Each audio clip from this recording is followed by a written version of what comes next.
Pilihan dalam hidup bukan tentang mana yang terlihat lebih tinggi, tetapi mana yang paling selaras dengan arah dan potensi diri kita. Karena pada akhirnya, jalan yang berbeda tetap bisa membawa kita ke tujuan yang sama. Halo teman-teman, selamat datang di talk show Dua Jalur Satu Tujuan bersama saya Moses Apaban yang akan memandu jalannya diskusi hari ini. Dan saya Rizky Eka yang akan menemani diskusi kita supaya lebih hangat, santai, dan insightful. Hari ini kita akan membahas topik yang sering banget nih jadi bahan overthinking, terutama buat kalian yang lagi di fase menentukan masa depan. D4 atau S1 ya, dua jalur yang sering dibandingkan nih, tapi sebenarnya punya satu tujuan, yaitu mempersiapkan masa depan yang lebih baik. Dan supaya diskusinya nggak cuma teori, kita sudah bersama dua narasumber yang real experience banget nih. Karena kedua narasumber kita ini sama-sama sedang berada di semester akhir. Kita sambut inilah dia Mas Irfan Hanafi Sihab, mahasiswa semester 8 Teknik Elektropolines dan juga Mbak Naili Nadia Naila Talis, mahasiswa semester 8 Pendidikan Fisika UNES. Terima kasih telah hadir. Baik, sebelum masuk ke diskusi utama kita pengen kenal dulu nih lebih dekat sama Mas Irfan. Mas Irfan sekarang lagi sibuk apa nih di semester akhir? Lagi fokus TA, magang, atau lagi jangklik semuanya nih sekaligus? Eee, Selamat malam semuanya. Untuk kesibukan akhir-akhir ini mungkin saya di tugas akhir ya, karena saya kan juga semester 8 juga sekarang lagi nyari-nyari info buat nanti ke depannya kayak kerja atau segala macam gitu. Iya. Kalau mainnya sih masih balance nggak Mas kalau sekarang ini? Atau pusing ngerjain TA terus, skripsi terus? Untuk saat ini saya lebih fokus ke TA saya sendiri ya, soalnya kan, itu jangka pendeknya saya di Polres kan TA-nya itu juga kan. Iya, ngejar Nah, waktu ya? ngejar waktu Iya betul. juga kan, insya Allah nanti sidang ini kan lagi bulan apa ini? April, Nah, April nanti kan Juli saya insya Allah kan, sidang dan sidang. mau nggak mau harus jadi kan. Nah itu. Respect sih, berarti udah masuk ke survive mode gak sih ini? Iya. Oh ya Mas Irfan kalau boleh cerita nih ya, apa prodi Mas Irfan serta aktivitas yang paling berpengaruh untuk karir Mas Irfan saat ini? Saya dari gimana tadi? Prodinya, Oh, misal prodi Mas Irfan tuh apa? Serta misal sekarang tuh Mas Irfan lagi persiapan untuk karir saat ini tuh bagian apa gitu dari prodi Mas Irfan sendiri? untuk saat ini saya sekarang lagi menempuh D4 Teknik Telekomunikasi di kampus ini, yaitu kampus Polines. Dan apa tadi pertanyaan kedua? Eh, Aktivitas Mas Irfan yang paling berpengaruh untuk persiapan karir saat ini? Apa ya, untuk kalau persiapan persiapan untuk saat ini mungkin ya, eee, nggak ada Kayak sih. mungkin ada Apa? magang mandiri gitu, Mas. Magang mandiri sih enggak ya, soalnya kan dulu ikut magang wajib juga kan. Magang wajib juga saya sendiri, kemampuan saya, ada soft skill dan hard skill juga kan. Oh, Nah, itu sudah sih harusnya sih. Berarti Nah, lagi fokus-fokusnya TA nanti, gitu, untuk saat ini saya lagi fokus TA aja sih. Mhm, lagi suntuk-suntuknya gitu ya. males. nah kalau untuk Mbak Nadia sendiri nih, biasanya kan tiap orang punya fokus yang berbeda ya. Nah selama kuliah Mbak Nadia tuh lebih fokus ke akademik, organisasi, atau punya pengalaman lain? Kalau saya sih, dua-duanya ya, cuman untuk organisasi saya ikutnya eksternal, Oh, bukan organisasi intern dari kampus.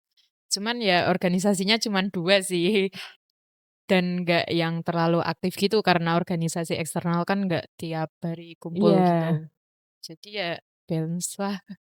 menarik sih. Ternyata tiap jalur tuh punya cara bertumbuh yang masing-masing ya. Iya betul banget. Baik, dari perkenalan tadi kita sudah mendapatkan gambaran awal ya mengenai perjalanan akademik masing-masing dari narasumber kita. Dan menariknya teman-teman, meskipun sama-sama di semester akhir, ternyata pengalaman yang dijalani bisa cukup berbeda. Nah, Untuk mulai mengerucutkan pembahasan kita mulai ke pertanyaan inti nih ya. Menurut kalian, apa perbedaan paling mendasar antara D4 dan S1? Mungkin dari Mas Irfan dulu. Sependek dari pengetahuan saya kan, di sini D4 saya juga nggak pernah menempuh S1 kan. Iya. Nah, makanya saya S1 juga nggak tahu harusnya kayak gimana, tapi, sependek pengetahuan yang saya tahu itu D4 lebih ngefokusin ke praktek daripada teori. Jadi, 60% praktek, 40% teori. Eee, dari selain saya mungkin kalau ada yang salah bisa dibenerin ya dari kalian ya. Nah itu sih, juga dari apa, yang biasanya jadwal per semester apa namanya? SKS. Nah SKS-nya itu kan, kalau bedanya sama universitas kan di sini kan, di politeknik dipaketin Paket, ya Oh kan, ya. betul D4-nya kan. betul. Nah itu dari, kalau S1 setahu saya itu kan milih sendiri ya, Luar gitu ya sistemnya. mungkin nanti, lebih panjangnya nanti bisa dijelasin sama Mbak Nadia juga ya. Yes. Mungkin itu aja sih sependek pengetahuan yang saya tahu. Oke, kalau dari Mbak Nadia boleh menjawab? Kalau pengetahuan dasar saya mengenai perbedaan D4 sama S1, bener kata Mas Siap tadi, kalau D4 kan lebih banyak prakteknya, Iya. kalau saya lebih banyak teorinya, Oh, gitu. Kayak mungkin prakteknya cuma 30% ya, karena, mengingat saya juga dari jurusan pendidikan, jadi lebih banyak, kayak teorinya gitu ya. fokus di teorinya dulu sebelum praktek mengajarnya. Nah, jadi kalau ditarik secara garis besar perbedaannya tuh bukan cuma di label ya, tapi kayak juga di pendekatan pembelajarannya. Kayak bener yang dikatain sama Mas Irfan sama Mbak Nadia tadi, kayak yang D4 tuh lebih banyak prakteknya, sedangkan yang S1 tuh lebih banyak ke teorinya gitu ya. Yes. Nah, dari sisi pembelajaran tadi kita sudah melihat ya, bagaimana pendekatan yang digunakan di masing-masing jalur. Lanjut ke pertanyaan kedua nih, dari sisi pembelajaran, apa perbedaan yang paling terasa selama kuliah? Kayak mungkin lebih praktik atau lebih teori? Dari Mbak Nadia, selama ini lebih praktik atau lebih teori? Kalau saya di jurusan saya lebih banyak teorinya. Praktik tuh cuman ada di 3 semester. Itu aja micro teaching kayak praktik mengajar gitu. Cuman saya ada beberapa praktikum untuk satu matkul. Maaf. Untuk satu matkul itu ada tiga kali praktikum gitu. Cuman ya praktikumnya dasar aja. Oh. Gitu. Karena kita tuh belajarnya dari kayak, eee, gimana itu bisa terjadi, bukan gimana caranya menjalankan gitu. Oh ya, dari Mbak Nadia kan udah paling banyak teori ya. Kalau dari Nah, Mas Irfan sendiri gimana? Eee, ini mulai dari semester 1 kita kebanyakan kebanyakan di teori. Nah, itu prakteknya itu cuma satu matkul. Nah, itu, setelah di semester 1 yaitu semester 2 dan seterusnya itu lebih banyak ke prakteknya. Jadi, prakteknya itu ya mungkin sama kayak kerucut lah ya, dari semester 2 mudah, 3 mudah, nah setelah seterusnya itu Makin lebih sulit gitu ya? makin sulit. makin Waduh, sulit. ya ada bocoran nih untuk kedepannya. Heeh.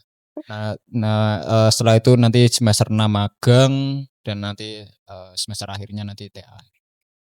Nah, berarti bisa dibilang yang satu lebih eksploratif secara konsep, nah sedangkan yang satunya lagi lebih intens ke praktik ya. Namun dua-duanya tuh sangat penting. Tinggal kita cocoknya di mana aja gitu nggak sih? Dari sisi pembelajaran tadi, kita sudah melihat bagaimana pendekatan yang digunakan di masing-masing jalur. Nah, sekarang apakah semua proses tersebut benar-benar mampu membentuk kesiapan kita untuk dunia kerja? Kita lanjut ke pertanyaan ketiga. Apakah selama kuliah kalian merasa sudah cukup dipersiapkan untuk masuk ke dunia kerja? Mungkin pertanyaannya dijawab dulu sama Mas Irfan. Mungkin tadi bisa diulang belum pertanyaannya? Apakah selama kuliah ini kalian sudah merasa cukup dipersiapkan untuk masuk ke dunia kerja atau belum? Mungkin, ada beberapa yang kurang ya, saya, bilang di pengalaman saya itu ada beberapa yang tidak diajarkan di kuliahan, tapi itu sangat penting di dunia dunia kerja itu. Berarti kayak kita harus benar-benar seharusnya itu hal dasar yang harus kita bisa, tapi Iya, kita belum heeh. diajarkan gitu ya. Jadi Iya, kayak kita heeh. harus belajar sendiri mandiri gitu ya. Terlebih, K3 di perkuliahan sangat kurang sih kalau, di dunia kerja itu, sangat kurang sekali K3-nya di perkuliahan, yang seharusnya itu sangat dasar banget lah kalau di dunia Dunia kerja, kerja. tapi terlalu dilupakan di sini. Oh. Kalau dari Mbak Nadia gimana nih? Kalau untuk persiapan untuk menghadapi dunia pekerjaan, kalau saya sendiri kan dari pendidikan, otomatis kuliahnya kayak sering teori gitu. Kalau menurut saya untuk mengajar itu bisa berlatih dengan otodidak karena nggak ada skill khusus. Mungkin skill khususnya cuman public speaking aja di Iya. depan siswa. Cuman untuk teori pun kuliah, menurut saya teori waktu kuliah itu tuh lebih banyak daripada mengajar untuk mengajar sekelas SMA. Kan saya, fisika ya, Iya. biasanya ngajarnya di SMA. Itu tuh mungkin lebih dari cukup ya teori kuliah untuk diajarkan di SMA. Tinggal kitanya aja belajar otodidak lagi untuk lebih mengajar cara yang benar gitu-gitu. Cuman menurut saya sudah cukup. Berarti balik lagi ke jalur masing-masing ya kan? Iya. Tujuan pekerjaan tuh beda-beda ya. Iya. Tergantung skill yang dibutuhkan di kerja kita apa gitu, seperti Iya. itu ya.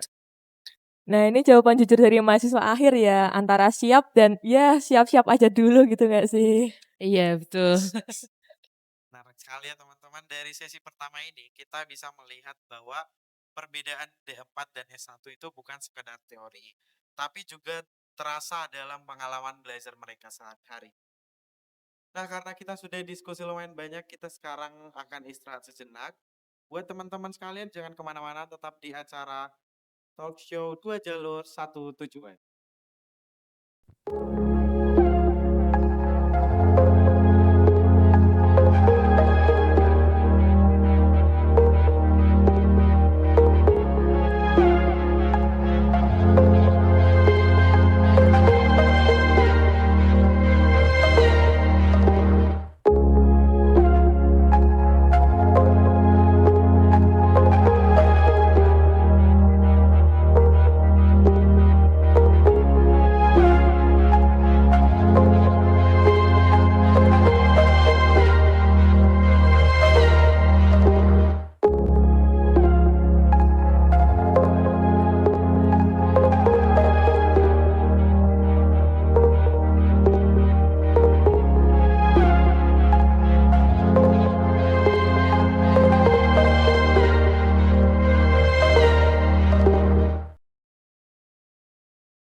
Dan sejauh ini kita udah punya gambaran dasar nih. Tapi pertanyaannya sekarang, apakah semua itu benar-benar relevan ketika masuk ke dunia kerja? Kita masuk ke sesi kedua yang mungkin sedikit lebih realita cek ya. Karena pada akhirnya semua akan bermuara ke dunia kerja. Nah, langsung aja kita langsung ke pertanyaan keempat. Dari pengalaman magang atau observasi kalian. Sebelumnya Mas dan Mbak di sini udah pernah magang sebelumnya kan ya? Sudah. Oke. Dari pengalaman magang atau observasi kalian, apakah perusahaan masih melihat perbedaan antara D4 dan S1? Siapa dulu yang mau jawab nih? Dari Mbak Nadia mungkin boleh?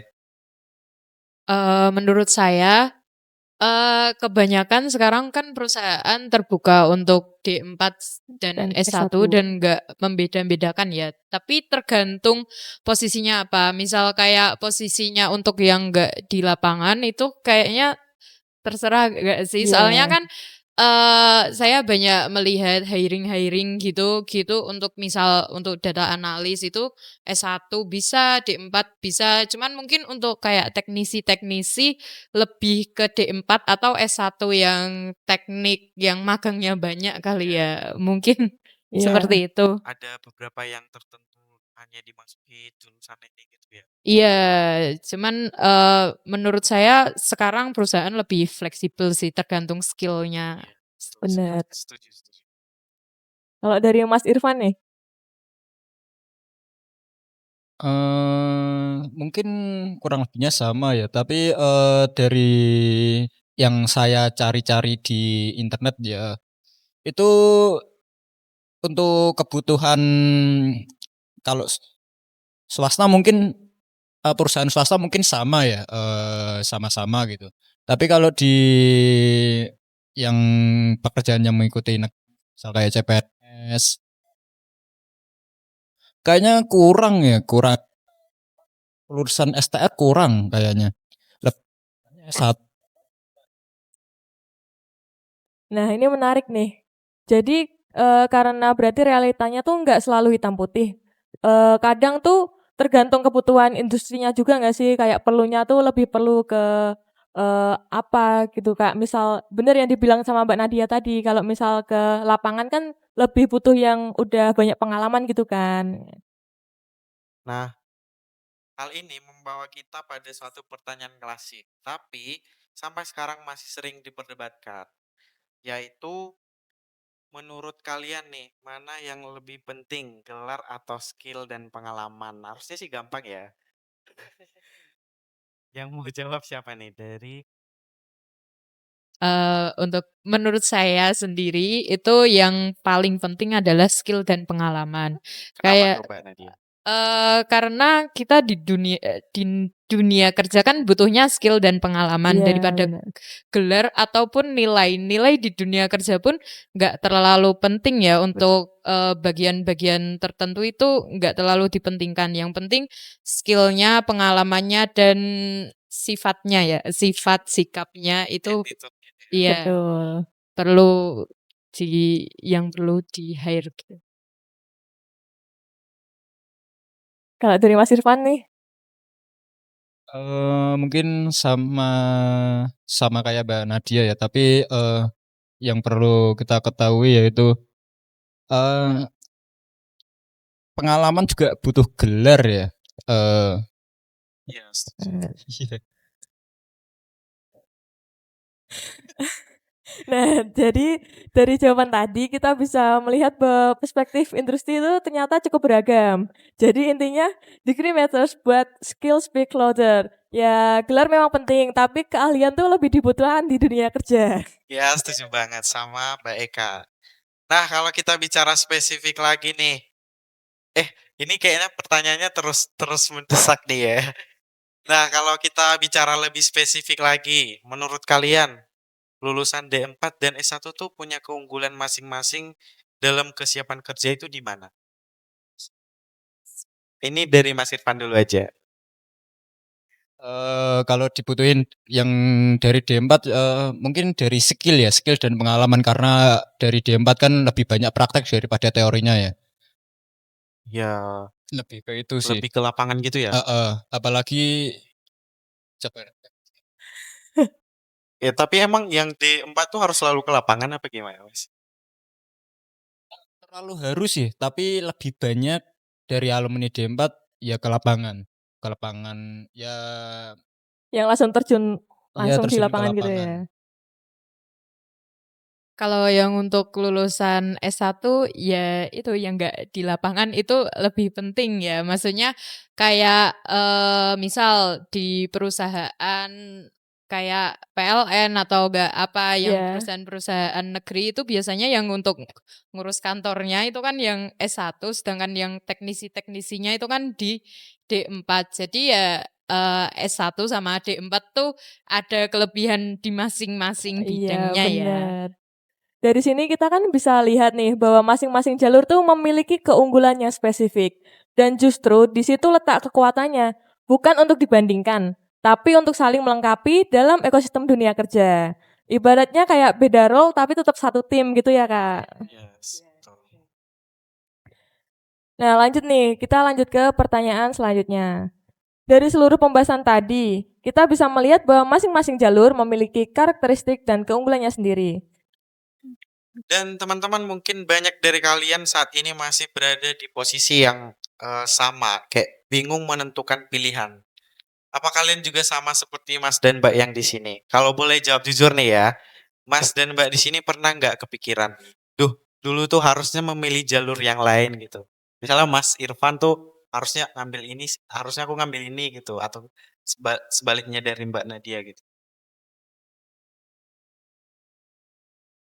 Kalau saya sendiri sempat ada pikiran kayak gitu, karena saya kan dari jurusan pendidikan fisika. Nah, Iya. di fisika kan, juga belajar teknik lah Iya. dikit-dikit atau enggak praktikum saya kan juga, nyerempet-nyerempet sama itu jurusannya SIHAB. Kadang saya juga maaf Mas Irfan, Oh, kadang saya juga bertanya sama Mas Irfannya. iya. Nah, itu tuh juga sempat ada pikiran, kok dulu nggak masuk teknik aja gitu. Cuman kan ya apa yang kita jalani saat ini harus diselesaikan gitu. Iya. Semua yang kita mulai ya harus diselesaikan karena dulu saya masuk jurusan itu pun pilihan saya sendiri tanpa desakan orang lain.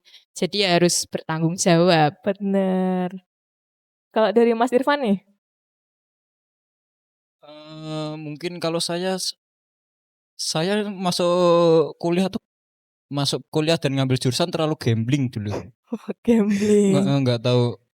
Ada dulu orang tua nyuruh saya kuliah di Polines. Nah, sebenarnya saya juga nggak tahu jurusan-jurusan ini apa ya, kan saya dulu dari IMAN kan. Iya. Jadi Berarti kayak kurang kurang ngikut aja kurang gitu. kurang tahu lah saya lah. Kurang riset gitu. Kurang riset. Ya udah, habis itu masuk tes. Saya ngaca dulu. Ngaca pakai spin dulu. Nah, akhirnya masuk pilihannya ini malah dulu saya telekomunikasi pilihan ketiga. Pilihan Kalau ketiga boleh dulu. tahu pilihan. Berarti itu dari 4 pilihan ya, Mas? Tiga Oh, dulu. 3. Tiga. Ini Tiga-tiganya itu berarti spin ya? ini pilihan ketiga Terakhir, ini dulu. ya. Ini tadi pertanyaannya apa? Kalau boleh jujur, pernah nggak kepikiran tuh dulu harusnya Oh, memilih jalur yang lain gitu? dulu awal-awal semester awal kayak kepikiran kenapa kuliah di sini gitu, kenapa ngambil jurusan ini. Mungkin saya kepikiran gitu, tapi yang paling menguatkan saya yaitu teman-teman saya. Teman-teman saya juga berpikiran seperti saya ternyata. Nah, Kalau boleh tahu itu di semester berapa Mas? Udah nggak semester kepikiran awal lagi? semester 1 masih kepikiran, 2 dan seterusnya alhamdulillah bisa ngikuti, terus akhirnya malah bersyukur di sini. Bersyukur dapat teman-teman seperti teman-teman saya, lalu bersyukur dapat ilmu-ilmu baru, bersyukur dapat dosen-dosen baik, dosen-dosen baik, dosen baik. Berarti lingkungan pertemanan tuh sangat ngaruh ya, Mas, di Mas Sangat Irfan. sangat berpengaruh. Nah, Berarti teman-temannya Mas Irfan tuh berhasil ya bikin Mas Irfannya nggak keluar dari jaluran yang bener. sebelumnya. Bukan sama-sama berhasil sih Oh kita iya. sih. Iya, bener. Karena yang satu Karena mau, Mas Irfannya juga iya berhasil benar, yang Heeh. satu di mau jurusan membujuk, ini. yang satu mau bertahan. Yes. Nah, ini biasanya jawaban paling jujur nih yang keluar dari sini. Baik, dari pembahasan tadi kita sudah melihat bagaimana relasi antar gelar, kompetensi, dan juga kebutuhan industri saat ini. Dan kalau kita tarik sedikit lebih jauh lagi, perubahan di dunia kerja sekarang itu terasa sangat cepat. Bahkan kadang lebih cepat dari yang kita pelajari di bangku kuliah. Nah, dari situ muncul satu pertanyaan yang cukup fundamental, sekaligus menjadi penutup diskusi kita hari ini. Terakhir nih, kalau lihat perkembangan industri sekarang yang semakin cepat ya, menurut kalian pendidikan ke depan tuh harus lebih ke arah praktik atau tetap kuat di teori? Oke, terima kasih. Mungkin lebih sama-sama sih ya. Praktek juga itu kan sama-sama itu sebagai dasar kan, dasar untuk ilmu kita kan. Nah itu ilmu kita ke depannya yang nantinya akan bekerja kan sesuai janji siapa? Janji Janji pemerintah yang katanya 19 juta pekerjaan. Nah itu kan Oh, juga buat kita kan nanti kan. bener. butuh itu juga ya, butuh praktik yang Ya, baik juga. selain dari kita juga pemerintah juga harus mengisi ya. Lewat apa?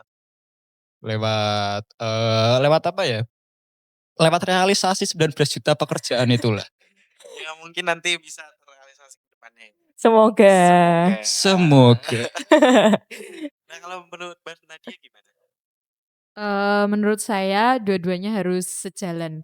Maksudnya, harus 50-50 sih, nggak Iya, boleh kayak berat sebelah. Karena gimana pun walaupun praktek udah menguasai, tapi sebelum praktek kan kita harus tahu teorinya kayak gimana. Nggak iya, mungkin kita melakukan sesuatu tapi nggak tahu asal muasal sesuatu itu kayak gimana. Jadi ya betul. harus ada dasar lah Fondasi sebelum gitu ya, melakukan fundamental. nggih. Iya, sebelum melakukan sesuatu. Jadi kayak harus dari sebelum melakukan sesuatu harus benar-benar didasari dari sumbernya dulu gitu. Iya, untuk biar kita lebih totalitas dalam Iya, melakukan praktik untuk kerja ke depannya untuk ya. Setuju, untuk setuju. meminimalisir kesalahan juga kan, Iya, Kak. iya. Jawaban yang sangat menarik ya teman-teman. Karena memang di tengah dinamika yang terus berkembang, keseimbangan antara teori dan praktik itu menjadi hal yang semakin krusial. Betul. Jadi bukan lagi soal memilih salah satu, tapi bagaimana keduanya bisa berjalan selaras dan saling menguatkan. Dan dari sini kita bisa melihat ya bahwa pendidikan ke depan tidak hanya dituntut untuk relevan saja, tetapi juga adaptif terhadap perubahan zaman. Benar gak, Kak? Betul, akhirnya kita sebagai mahasiswa juga harus punya kesiapan untuk terus belajar, bukan hanya selama kuliah, tapi sepanjang perjalanan karir nanti. Akhirnya kita sampai di penghujung talkshow kita dua jalur satu tujuan. Dari seluruh diskusi hari ini kita belajar satu hal penting bahwa setiap pilihan memiliki keunikan, tantangan, dan juga peluangnya masing-masing. Karena pada akhirnya bukan jalur yang menentukan seberapa jauh kita melangkah, tetapi bagaimana kita memaknai setiap proses dan memaksimalkan setiap kesempatan yang ada. Kenali diri kalian, pahami potensi kalian, dan pilih jalur yang paling selaras dengan tujuan hidup kalian. Karena apapun jalur yang kalian pilih, tujuannya tetap sama, menjadi versi terbaik dari diri kalian. Kami ucapkan terima kasih kepada Mas Irfan dan Mbak Nadia atas insight yang luar biasa hari ini. Dan terima kasih juga untuk kalian yang sudah menyimak hingga akhir. Sampai jumpa di talkshow berikutnya.